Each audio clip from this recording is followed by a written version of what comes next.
कहानी अब एक छोटी सी लड़की की तरफ बढ़ती है। वो लड़की बहुत मासूम थी, आंखों में सवाल और दिल में ढेर सारी उम्मीदें लिए हुए। उसका बचपन आम बच्चों जैसा नहीं था। एक दिन अचानक उसकी जिंदगी में ऐसा मोड़ आया कि सब कुछ बदल गया। किसी बड़ी परेशानी की वजह से उसके माता पिता उसे अकेला छोड़कर चले गए। धीरे धीरे उसके मन में सवाल उठने लगे। उसे लगने लगा कि जिंदगी उसके साथ इंसाफ नहीं कर रही। वो सोचती, अगर मैं अच्छी हूँ तो फिर मेरे साथ ऐसा क्यों? इन्हीं सवालों के साथ उसका भरोसा टूटने लगा। समय आगे बढ़ता है और कहानी वर्तमान दौर में पहुंचती है।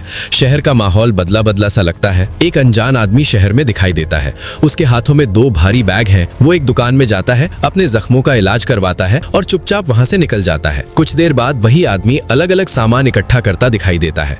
ऐसा लगता है जैसे उसे किसी बड़े टकराव की तैयारी है। 2 लोग आपस में बात कर रहे होते हैं। वे बड़ी बेरहमी से कहते हैं कि गरीब लोगों की दुनिया में कोई अहमियत नहीं। और तभी वो अनजान आदमी वहां पहुंच जाता है। अचानक पुलिस आती है। माहौल तनाव से भर जाता है। हथियार तान दिए जाते हैं। रेडियो से खबर आती है कि शहर में हालात बिगड़ते जा रहे हैं और लोग मर रहे हैं। अब वो रहस्यमयी आदमी दोनों पुलिस वालों की तरफ देखता है और भारी आवाज में कहता है, अब सब कुछ शुरू हो चुका है, मुझे जाने दो, मेरे पास फालतू समय नहीं है। लेकिन पुलिस वाले उसकी एक भी बात सुनने को तैयार नहीं होते। अचानक वो आदमी झटके से एक पुलिस वाले का हथियार छीन लेता है और बिना एक पल सोचे उसी पर तान देता है। तभी दूसरा पुलिस वाला अजीब हरकतें करने लगता है। उसका शरीर कांपने लगता है। कुछ देर बाद जब वो संभलता है तो उसकी आवाज बदली हुई लगती है। वो उस आदमी का नाम लेकर पूछता है, तुम ये सब क्या कर रहे हो? वो रहस्यमयी आदमी बिना डरे जवाब देता है, मुझे किसी की बातें सुनने का शौक नहीं, मैं अपने फैसले खुद लेता हूँ। वो कहता है, अंजाम बहुत बुरा होगा, तुम भी नहीं बचोगे। इतना कहते ही अचानक सब कुछ बेकाबू हो जाता है। कुछ ही पलों में दोनों पुलिस वाले जमीन पर गिर जाते हैं। एक लड़का पूरी तरह घबराकर नींद से जाग जाता है। उसकी सांस तेज चल रही है, माथे पर पसीना है। उसका नाम है जीप। फिर खुद को संभाल कर बाहर निकलता है। जैसे ही वो बाहर आता है, एक गर्भवती महिला वहां दिखाई देती है। वो कहती है कि उसे भी कई रातों से नींद नहीं आ रही। वो आगे कहती है कि उसके बच्चे के जन्म का समय पास है, लेकिन वो खुद को इस बच्चे की जिम्मेदारी उठाने के काबिल नहीं मानती। वो घबरा कर बोलती है कि वो बच्चे को कहीं छोड़ देगी। ये कहते हुए उसकी आंखें भर आती हैं। जीप हैरान होकर उसकी तरफ देखता है और कहता है, तुम ये कैसी बातें कर रही हो? उस लड़की का नाम चार्ली होता है। फिर वो जीप की तरफ देखकर थोड़ा सख्त लहजे में कहती है, दूसरों की इतनी चिंता करना बंद करो और जरा अपने बारे में भी सोचना सीखो। उसकी बात सुनकर जीप चुप रह जाता है। अगले दिन कहानी में एक नया चेहरा सामने आता है। जीप के पिता वहां पहुंचते हैं। वहीं उनका शेफ एक टेबल पर खाना तैयार कर रहा होता है। उस टेबल पर एक दंपति बैठे होते हैं। तभी वहां एक अजनबी आदमी आकर रुकता है। उसके चेहरे से लगता है कि वो रास्ता भटक चुका है। वो थोड़ी हिचकिचाहट के साथ पूछता है, मैं रास्ता भूल गया हूँ, क्या आप मुझे सही जगह बता सकती हैं? चार्ली उसके हाथ में पकड़ा नक्शा देखती है और हल्की सी मुस्कान के साथ कहती है, जहाँ आपको जाना है वो जगह यहाँ से काफी दूर है। अजनबी सिर हिलाकर कहता है, ठीक है, अब समझ गया। फिर वो चार्ली की तरफ देखकर एक सलाह भी दे देता है। इस हालत में धूम्रपान ठीक नहीं है। चार्ली बस आंखें घुमा देती है। उस अजनबी को अब एक मोबाइल फोन की जरूरत पड़ती है। वो किसी से संपर्क करना चाहता है ताकि पता चल सके कि वो सही जगह पर है या नहीं। इतने में जीप वहां आता है और सबको अंदर एक रेस्टोरेंट में ले जाता है। अंदर आते ही वो अजनबी जीप के पिता से पूछता है, क्या मैं आपका फोन इस्तेमाल कर सकता हूँ? जीप के पिता बिना ज्यादा सोचे उसे इजाजत दे देते हैं। उसी समय जीप बाहर की तरफ देखता है। आसमान का रंग बदल रहा होता है, तेज हवा चलने लगती है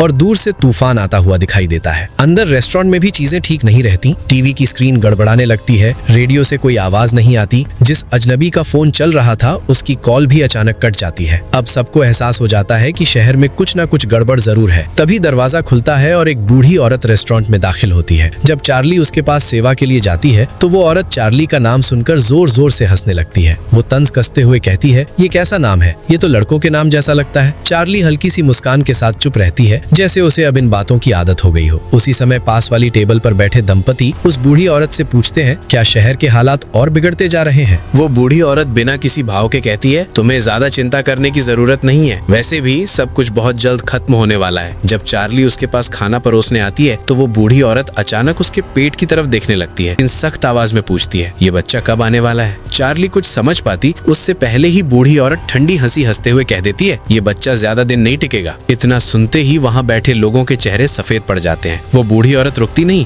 और भी डरावनी बात कह देती है, वैसे भी अब बच्चों का दौर खत्म होने वाला है। ये सुनकर पास वाली टेबल पर बैठी महिला गुस्से में बोल उठती है, अब कैसी बेहुदा बातें कर रही हैं? उसका गुस्सा जायज था क्योंकि ऐसी बातें कोई भी सुनना नहीं चाहेगा, लेकिन बूढ़ी औरत को जैसे रोकना नामुमकिन हो गया हो। वो जोर जोर से चिल्लाने लगती है और उस महिला को बुरा भला कहना शुरू कर देती है। अब उस महिला का पति कुर्सी से उठता है। वो आगे बढ़कर कहता है, बस बहुत हुआ, अब चुप रहिए। उसका इरादा सिर्फ रोकने का होता है। वो बूढ़ी औरत अचानक उस आदमी पर झपट पड़ती है। वो उसके गले पर हमला कर देती है। सब कुछ इतना तेज होता है कि किसी को समझने का मौका नहीं मिलता। वो बूढ़ी औरत पूरी तरह बेकाबू हो जाती है। लोग उसे रोकने की कोशिश करते हैं, लेकिन वो औरत दीवार पर चढ़ने लगती है। जीप के पिता अपनी बंदूक निकालते हैं और उस पर निशाना साधते हैं, लेकिन घबराहट में उनकी बंदूक हाथ से छूटकर नीचे गिर जाती है। तभी जीप तेजी से आगे बढ़ता है। वो जमीन से बंदूक उठाकर उसकी तरफ तान देता है। वो बूढ़ी औरत हंसते हुए कहती है, तुम मुझे रोक सकते हो, लेकिन ये बच्चा नहीं बचेगा। अचानक वही अजनबी जो पहले आया था आगे बढ़ता है और बिना देर किए गोली चला देता है। वो बूढ़ी औरत वहीं गिर जाती है। अब सबका ध्यान उस आदमी पर जाता है जिसे उस बूढ़ी औरत ने घायल कर दिया था। उसकी हालत बहुत खराब होती है। उसकी पत्नी और बाकी लोग उसे कार में बिठाकर तेजी से अस्पताल की तरफ ले जाते हैं, लेकिन थोड़ी दूर जाने के बाद उनकी कार के अंदर अजीब तरह से मक्खियां भर जाती हैं। डर के मारे वो लोग गाड़ी वापस मोड़ लेते हैं। इसी बीच एक पुलिस की गाड़ी वहां आकर रुकती है। उससे वही रहस्यमयी आदमी उतरता है जिसका नाम माइकल बताया जाता है। जीप के पिता उसे देखकर बुरी तरह डर जाते हैं। वो अपनी बंदूक उसकी तरफ तान कर कहते हैं, अपने दांत दिखाओ। उनकी आवाज कांप रही होती है। वो बताते हैं कि कुछ देर पहले एक बूढ़ी औरत यहाँ आई थी जिसके दांत बहुत ही अजीब और डरावने थे। माइकल बिना कुछ कहे धीरे से अपने दांत दिखाता है। जीप के पिता ध्यान से उसे देखते हैं और कहते हैं, ये आदमी वैसा नहीं लग रहा, इसके साथ कुछ गड़बड़ नहीं है। फिर भी वे साफ कहते हैं, हम कोई जोखिम नहीं उठा सकते, कृपया यहाँ से चले जाइए। माइकल हल्का सा सिर हिलाकर कहता है, पागल मत बनो, अगर मैं चला गया तो तुम सब अकेले पड़ जाओगे।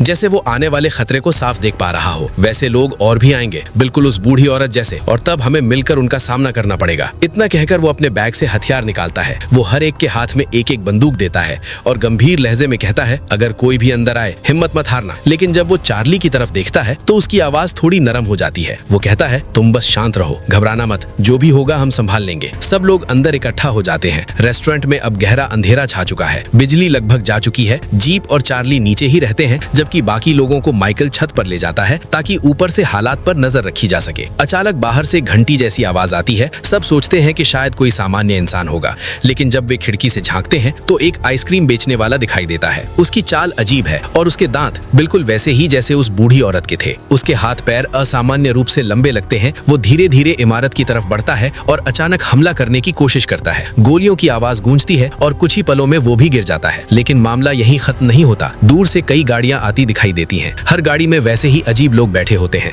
लेकिन अंदर के लोग अब डर से ज्यादा सतर्क हैं। वे एक एक करके हर हमलावर को रोकते हैं। हर गोली के साथ उनकी हिम्मत भी बढ़ती जाती है। नीचे दंपत्ति भी मौजूद हैं। अचानक एक अजनबी लड़की अंदर घुस आती है।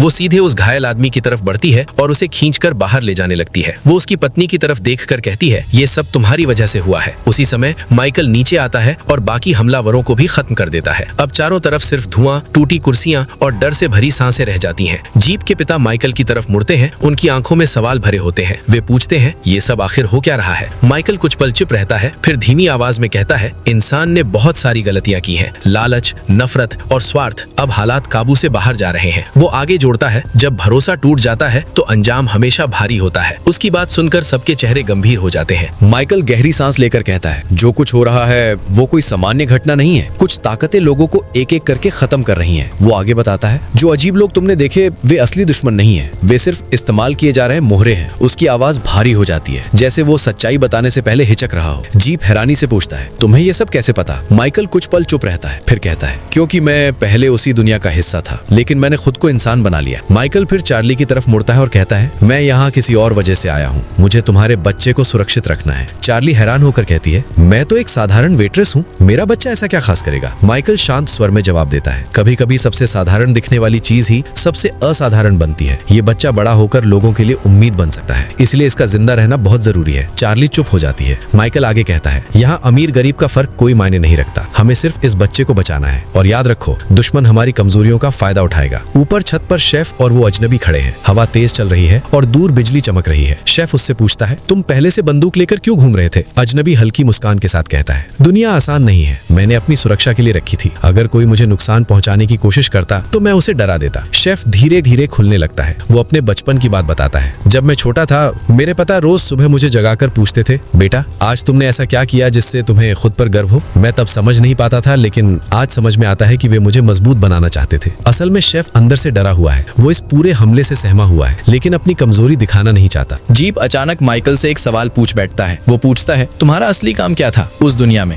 माइकल कुछ पल रुकता है, फिर धीरे से कहता है, मैं वहां सबसे आगे खड़ा रहने वालों में से एक था। जीप और भी हैरान हो जाता है। वो अगला सवाल करता है, फिर तुम सब कुछ छोड़कर यहाँ क्यों आए? वो कहता है क्योंकि मुझे एक फैसला बिल्कुल पसंद नहीं आया।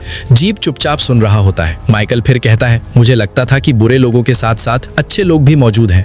वो जीप की तरफ देखकर कहता है तुम जैसे लोग जो बुराई के सामने झुकते नहीं। रेस्टोरेंट के बाहर एक डरावना दृश्य दिखता है। जिस पर पहले हमला हुआ था अब रस्सियों से बंधा हुआ दिखाई देता है। वे अजीब लोग बहुत चालाकी से सब कर रहे थे। उन्होंने घायल आदमी को बाहर बांधा था क्योंकि उन्हें पता था कि उसकी पत्नी उसे बचाने जरूर आएगी। उन्हें उसकी मोहब्बत का अंदाजा था और वही उसकी सबसे बड़ी कमजोरी बन गई। जैसे ही वो औरत अपने पति की तरफ भागने लगती है, शेफ उसे रोकने की कोशिश करता है। वो जोर से कहता है मत जाओ, ये जाल हो सकता है। अचानक एक तेज धमाका होता है। उसका पति वहीं फट जाता है। शेफ उसे पकड़ने की कोशिश करता है लेकिन वो खुद भी उस हमले का शिकार हो जाता है। अब हालात पूरी तरह बेकाबू हो चुके हैं। वो औरत सदमे में पागल सी हो जाती है। वो अपनी ही बेटी पर चिल्लाने लगती है ये सब तुम्हारी वजह से हुआ। लोग उसे अंदर लाकर कुर्सी से बांध देते हैं क्योंकि अब वो अपने होश में नहीं है। उसकी आंखें लाल हो चुकी हैं और वो बार बार वही बातें दोहरा रही है। तभी नीचे रखे रेडियो से अचानक आवाज आने लगती है। समाचार में बताया जा रहा है कि शहर के कई हिस्सों में घायल लोगों का इलाज किया जा रहा है। अस्पताल भरे हुए हैं। चार्ली तुरंत कहती है हमें वहां जाना चाहिए, शायद वहां सुरक्षित जगह हो। लेकिन माइकल सख्त आवाज में रोक देता है नहीं, अभी तुम और तुम्हारा बच्चा सबसे ज्यादा जरूरी हो। हम कोई जोखिम नहीं उठा सकते। जीप धीरे से चार्ली के पास आता है। चार्ली की आंखें नम है। वो धीमी आवाज में कहती है मैंने कभी नहीं चाहा था कि ये बच्चा इस दुनिया में आए। देखो यहाँ क्या हो रहा है। उधर छत पर वो अजनबी पहरा दे रहा है। तेज हवा चल रही है और नीचे सड़क सुनसान लग रही है। तभी उसकी नजर एक छोटे बच्चे पर पड़ती है। वो बच्चा अकेला खड़ा है और कुछ अजीब लोग उसकी तरफ बढ़ रहे हैं। अजनबी का दिल पिसिट जाता है। वो सोचता है अगर अभी नहीं बचाया तो देर हो जाएगी। बिना ज्यादा सोचे वो इमारत से नीचे कूद जाता है। लेकिन जैसे ही वो पास पहुंचता है उसे एहसास होता है कि कुछ गड़बड़ है। अचानक वो बच्चा खुद उसी पर हमला कर देता है और तभी बाकी अजीब लोग भी उसे घेर लेते हैं। रेस्टोरेंट के बाहर उस जोड़े की बेटी दौड़ती हुई आती है। चार्ली अंदर बैठी चिंतित होकर सोचती है काश वे उसे मार न दे। उसकी सांस तेज हो जाती है। वो तुरंत माइकल की तरफ देखती है और कहती है माइकल उसे बचाओ। माइकल बिना समय गंवाए बाहर कदम रखता है। गोलियों की आवाजें फिर से गूंजने लगती हैं। हर एक अजीब इंसान जो कुछ समय पहले तक डरावना लग रहा था अब एक एक करके गिरने लगता है। लेकिन जैसे ही थोड़ी राहत मिलती है अजीब बच्चा भी अंदर आ जाता है। उसके हाथ में चाकू है और उसकी निगाह सिर्फ चार्ली और उसके पेट में पल रहे बच्चे पर है। वो बिना हिचकिचाए गोली चलाता है और बच्चे को गिरा देता है। अब चार्ली एक गहरी सांस लेती है। उसने अपने बच्चे को जन्म दिया है, एक छोटा नन्हा लड़का। माइकल धीमे स्वर में कहता है ये बच्चा अब हमारी सबसे बड़ी जिम्मेदारी है। अगर ये बच्चा मर जाता तो हम भी बचे नहीं रहते। लेकिन उसी जोड़े की महिला पागल हो चुकी है। वो बच्चे को अपनी बेटी से छीन लेती है। माइकल बिना देर किए प्रतिक्रिया देता है। वो गोली चलाता है और उसे बेअसर कर देता है। जीप तुरंत आगे बढ़ता है और बच्चे को वापस अपने हाथ में लेता है। इसी बीच गैब्रियल नाम का एक रहस्यमयी व्यक्ति आता है। वो अचानक जीप के पिता पर हमला करता है और उसे घायल कर देता है। माइकल गंभीर स्वर में जीप से कहता है तुम तुरंत इस बच्चे को सुरक्षित जगह ले जाओ। अगर उसे यहाँ रहने दिया तो खतरा बढ़ जाएगा।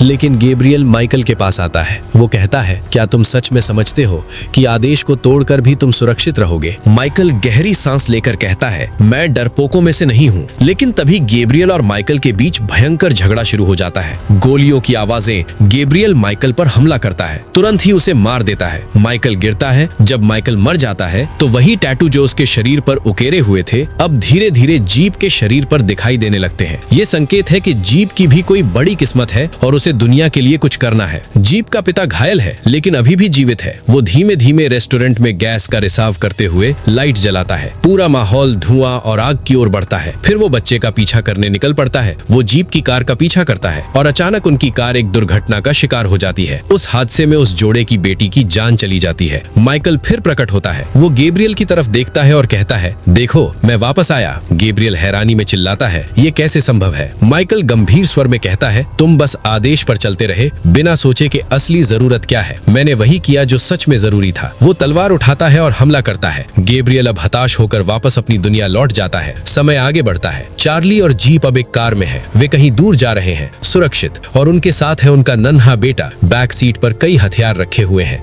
ये संकेत है कि खतरा अभी भी आसपास है और दुनिया में अजीब और खतरनाक लोग अभी भी हैं। लेकिन चार्ली और जीप की आंखों में अब डर नहीं सिर्फ खुशी है।